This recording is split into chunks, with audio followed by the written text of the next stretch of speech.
Les centres régionaux de formation des personnels de l'éducation, CRFPE, jouent un rôle crucial dans la formation initiale et continue des enseignants du préscolaire, de l'élémentaire et du moyen.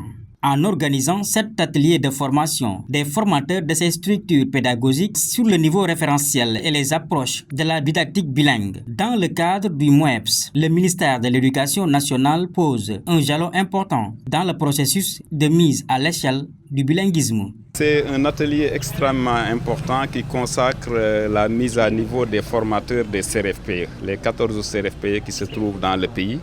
Ce sont les centres de formation des personnels de l'éducation.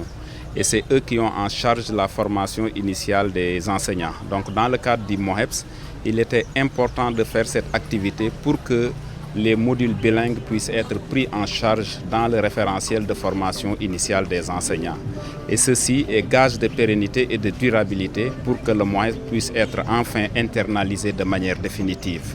L'initiative, c'est une activité qui rentre dans le cadre de la mise en œuvre du modèle harmonisé d'enseignement bilingue. Comme vous le savez, le Sénégal a fait l'option d'utiliser les langues nationales comme langue d'enseignement à côté du français.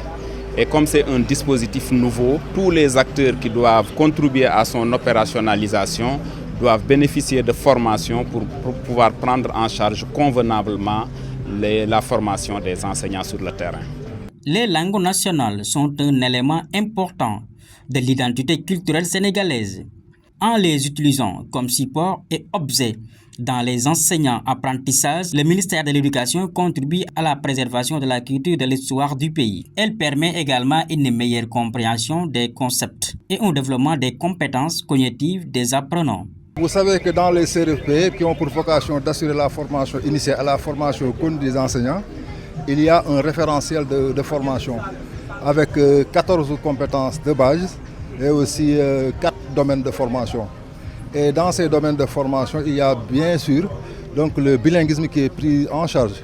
Et il s'avère nécessaire de rappeler que c'est dans les cours théoriques, mais aussi dans les stages pratiques que nous allons prendre en charge, en tout cas, cette mise en œuvre du MOEPS, carrément. Dans un contexte de refondation du système éducatif, l'introduction des langues nationales serait un puissant levier de cohésion nationale et de réussite éducative. À travers cette stratégie, l'État réaffirme sa volonté de renforcer l'adhésion des communautés, de promouvoir les langues nationales comme le levier d'apprentissage et de contribuer à la refondation d'une école sénégalaise plus équitable, inclusive et performante.